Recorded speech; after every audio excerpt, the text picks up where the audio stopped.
All right, you ready? Yeah. Tom Mann. Tom Mann put Eufaula, Alabama on the map. You know, Yeah. if it weren't for Tom Mann and his genius of marketing skills, Eufaula would not have the manufacturing it does today. You know, it has Mann's Bait Company, of course, Yep. which is one of the largest artificial bait companies in the world. It has Southern Plastics, which makes, at the time when I used to work for Tom Mann as his PR guy, he said it made 85% of the world's soft plastic baits. Even though they had another name on them, they made them right here in Eufaula, Alabama. Mm-hmm. And of course, he is the inventor of Humminbird depth finders. Oh, I didn't know that. Yeah, so it started out as Sports Allied Company, and Sports Allied Company, him and another guy that had some electronics background, had a sonar, and they took that sonar, they used like the Navy did, and they created a real early version of it had a dial on it, and it would go down and hit the depth of the lake or the ocean or whatever. Mm-hmm. Came back up and told you the depth, you know. And then later they got into some structure views and stuff of it. But that first one, it'll say on there, you can still find them. My dad had a Humminbird. Yeah, it says Tom Mann Humminbird on the first one. Oh, okay. And you can still find those, you know, on the internet and stuff like that. And but anyway, Sports Allied Company started out with 20 millionaires, became millionaires because of that. Wow. In Eufaula. So talking about capitalism, and he was the true epitome of it, because when he started out, he was a game warden in the 50s in Alabama, and he made $500 a month, you know, and he said he started selling lures, and they wasn't these nice Bass Pro Shops and stores and stuff like that at the time, but he started making those lures in his kitchen. He started out with the jelly worm, you know. Yeah, remember The that. jelly worm, him and Mama Mann made them in their kitchen. They took a mold, and they out of lead, and they poured them right there, and they made grape and blackberry and different Yeah. flavors and Yeah. smelled. And I said, now Tom, does those, they did, I'm sure, attract fish. I said, but does the different flavors attract the fish a different way? He said, no, they just attract men to buy them. So, Yeah. he was a great fisherman but he was a great fisherman, but he was a great marketing man, you know. And so he made the jelly worms, and right there, and that, and then he had the Little George that was later created, which is one of his first hard baits. I'll use one of them. Created off of and named it after George Wallace, the governor of Georgia. Mm-hmm. I mean of Alabama, sorry. And then he one of the biggest selling baits in history was the Little George, you know. Yeah. And then and so Tom wound up with 4,000 patents and 1 billion sales in lures, and he had the most patents of any fisherman creator of lures out there. Mm-hmm. And he also made the Stretch, which was a saltwater lure that's still used today, and they say it's one of the most, you know, proficient saltwater lures. That comes in different lengths, and saltwater fishermen still swear by it, and Mann's Bait Company still has it as one of their biggest sellers, you know, in saltwater. And so there was some other ones that were created off that, but he just kept creating baits and different ideas. But you know, one of his marketing geniuses ideas was Leroy Brown, which was the famous bass. And he, if I remember correctly, because Tom has been passed now for about 15 years or so, but I remember him telling me the story of that when he caught Leroy Brown, that there was just something different about him, you know, and he just, and he saw him, it was something different about him. So Tom had another marketing idea he had. You know, we've got the great aquarium up in Atlanta, you know, largest aquarium in the world, and beautiful aquarium up there if you hadn't been to it. But you think about, and you got one in Chattanooga, Tennessee, but think about Eufaula, Alabama. He had a 30,000 gallon aquarium. Tom Mann's Fish World? Yeah, Tom Mann's Fish World. 1973 it was. Yeah, he created that, and it was the largest aquarium in the state of Alabama and Georgia at the time. And so you've got a 30,000 gallon aquarium. Now we got one that's, what is it? I forgot. It's started out at 3 million gallons in Atlanta. I think it's way Yeah, more I went bigger to than one that. time. So you're talking about a big difference, but he's the one that first started the first aquarium, you know, and he would have estimated 100,000 visitors a year would come by to see that aquarium, and you know, and he created that aquarium, and he put Leroy Brown in it, and he named him Leroy Brown. And I cannot remember why. I'd have to go back and look at my notes, but he had because he was bad. Yeah, he was the baddest fish in town because he was more aggressive than the other bass in there, and he would run after them and all that, even though he was a little bit smaller than some of them, you know. And so he would test his lures in that tank, of course, without hooks. Yep. You know, when he made one, he'd throw it in the tank, and he said, you know what, if Leroy Brown got it, I sold it. And if he didn't, I just scrapped that one and went on to another one. So when Leroy Brown died, you know, it was a major funeral here, you know. It was in all these Bassmaster magazines and stuff. And Ray Scott, who owned Bassmasters at the time, he came and he was the preacher. And the pallbearer, of course, was Bill Dance, and I think Roland Martin. I may be wrong on that one. I know Bill Dance was a pallbearer, and there were several others that came. And of course, that made the Bassmasters. You know, it made TV, and it made newspapers, and it made a lot of articles in a lot of bass magazines. But it actually made some articles in newspapers across the world. And Tom had a clipping of a Russian newspaper where it talked about Leroy Brown's funeral, you know. And so then somebody made the statue to Leroy Brown, and they put it out at Fish World, because he also had another underground pond that you crossed into. He actually formed up some walls out of cement, and he had these big thick windows in it, and then he filled the pond in, of course, with water. You walked over to it and you went down in it, and you could look out into underneath the pond, and he had, you know, brim and alligator and turtles and bass and catfish, and they would swim by and you could see them, you know. And so he had it over there is where it was at, and they moved it after he passed away. And that lake, is that where that Liberty filling station is? Yes, our Liberty filling station. Yeah. Yeah. So it's been closed for years, you know, but the aquarium's still actually there. But he created so many different things, you know, in this, and then that spawned a lot of other lure companies that started, you know. So I mean, I can't find another place in the world that creates more lures than Eufaula, Alabama, because of Tom Mann and what he did, you know. Yeah. So he also, you know, was the one that helped lay out the first Bass Pro Shop catalog. And I saw it was a Tom Mann Memorial Highway sign. That's right. It is, you know, I remember when he he called me Wild Bill. I'm Teddy Hickox, and he called me Wild Bill, and he'd say, Wild Bill, I'm gonna, you know, he'd have all these ideas of things he was going to do, and he created many of those ideas. But we started I said one day to him, I said, Tom, he had so many funny stories, and most of them were true, you know, and of course some of them were fishing tales, but I said, have you ever thought about writing a book? And he said, no, I haven't. I said, well, I got a guy that could maybe write your book, and his name was Tom Carter, and Tom Carter was the #1 biography writer in the world according to People magazine in 1990, and he wrote George Jones's book and all the big celebrities in country music, and then some other different celebrities. And I called up Nancy Jones, George Jones's wife, and I said, Nancy, can you give me Tom Carter's number? She gave it to me, and I left him a voicemail that day, and I said, Mr. Carter, I'm friends with Nancy Jones, and she gave me your number, and I'd like to talk to you about writing a book for a pro bass fisherman.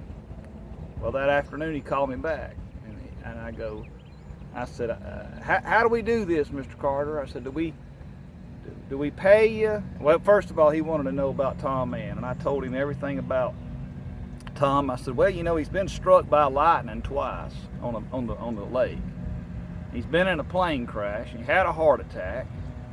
He was attacked by a rabid fox. And I said, no, rabid coyote, sorry. And I said, and he was And then he was swimming up under an alligator and couldn't come back up because the alligator stayed on top of him because he was trying to unstop a beaver dam. He's a daggum American hero. That's what he is. That's what Tom Carter called him on the phone.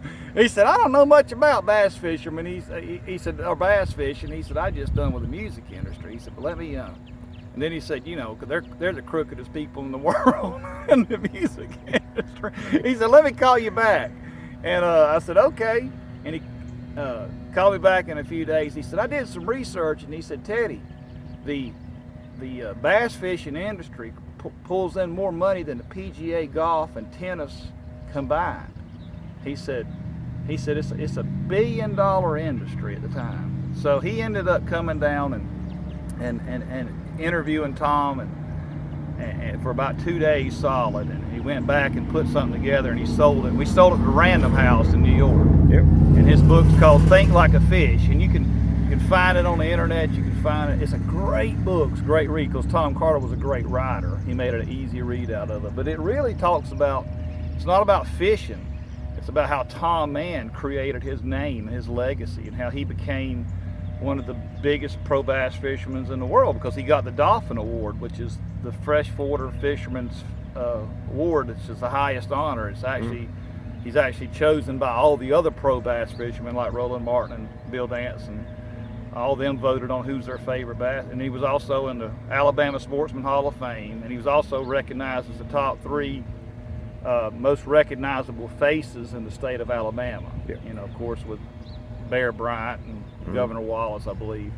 And so those 3 together. So I know one time we were on an airplane going to Vegas, he and I, and this guy just come up to us and he said, Mr. Mann, I've been watching you all my life on TV, you know. So anywhere we went, they knew who he was, you know. But he was a marketing genius, and Leroy Brown is still here today to seal his memory.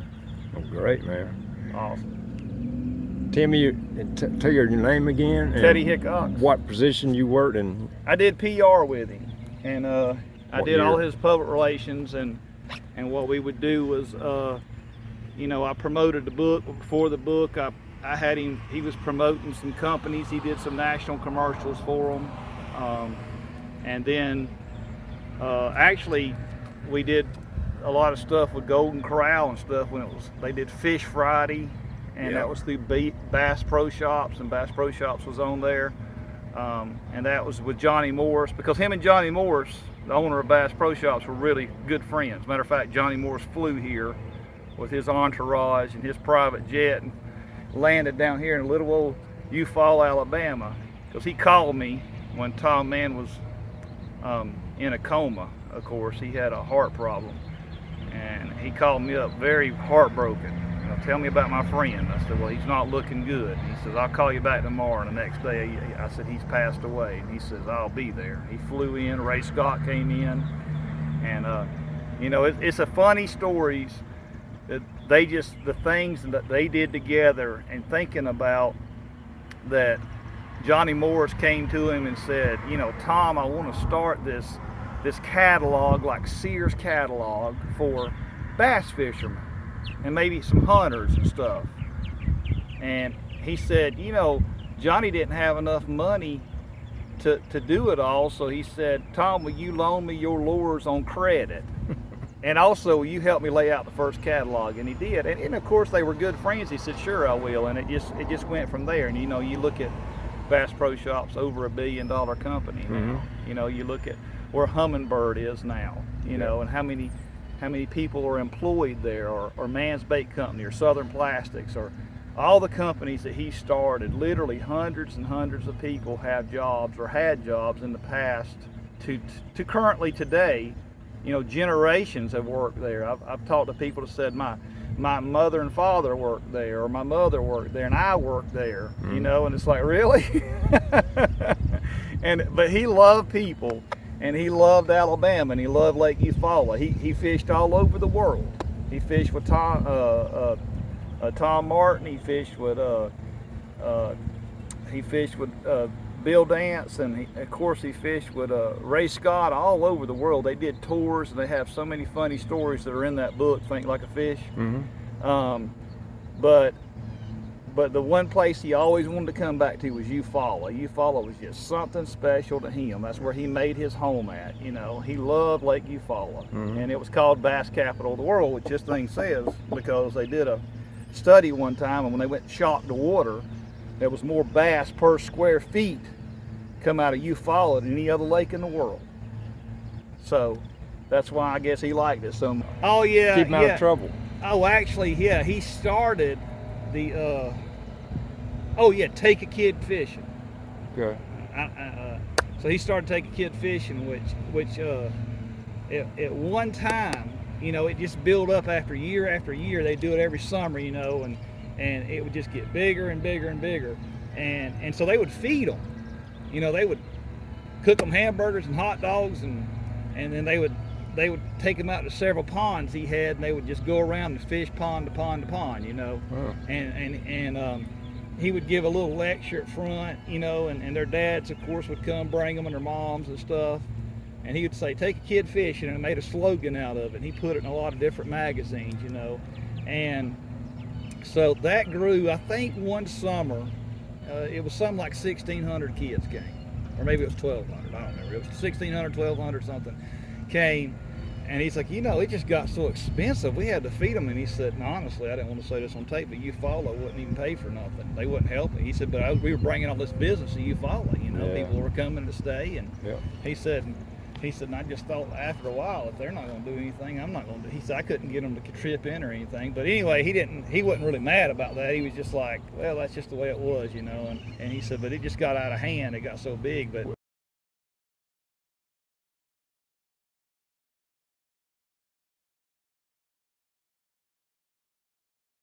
you know, one thing that Tom was, you know, he said that one time Jimmy Carter, when Jimmy Carter came to fish with him, and I guess it was when Jimmy went out of office. Yeah. Because he don't live that far from here. Yep, you know, Plains. So he came to fish with him, and he said, I didn't normally like celebrities fishing with me. He said, I started out that way. He said, but the reason I quit doing it was because people just started writing in and stuff and saying, you know, Mr. Man, I'd rather you not have a celebrity fish with you, because I don't really care about the celebrity as much as I want to hear you tell me about fishing. When the celebrity was on, they were talking about the celebrity. Yeah. And he said, but I did do Jimmy Carter and have him invited, and he said it got higher ratings than the Final Four that night.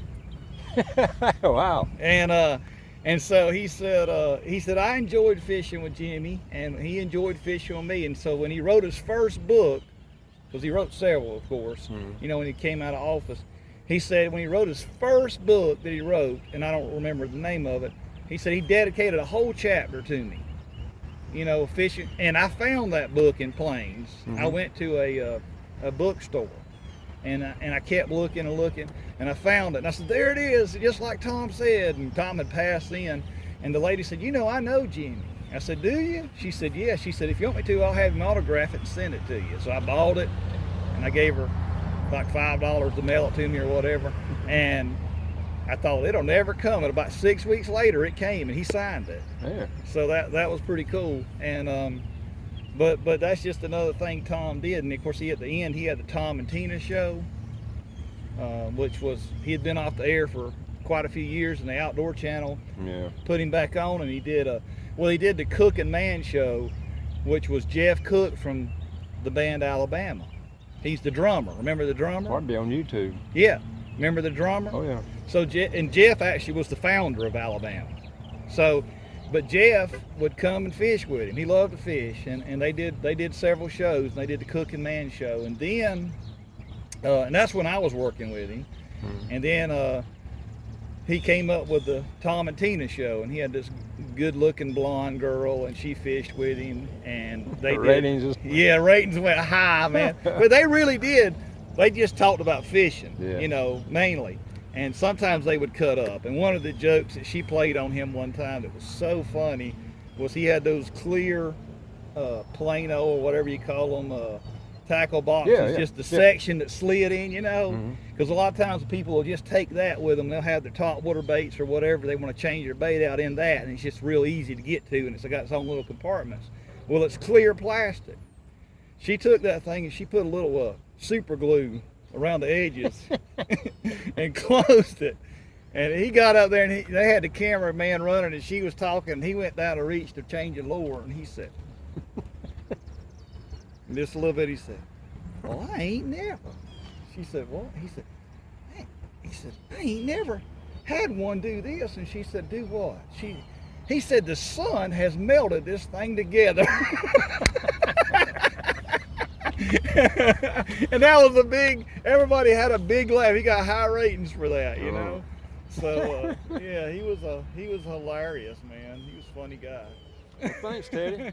Appreciate it. Enjoyed it. It's yeah, good. send me an email because I'd love to watch a YouTube channel. Yeah. Now, what is it?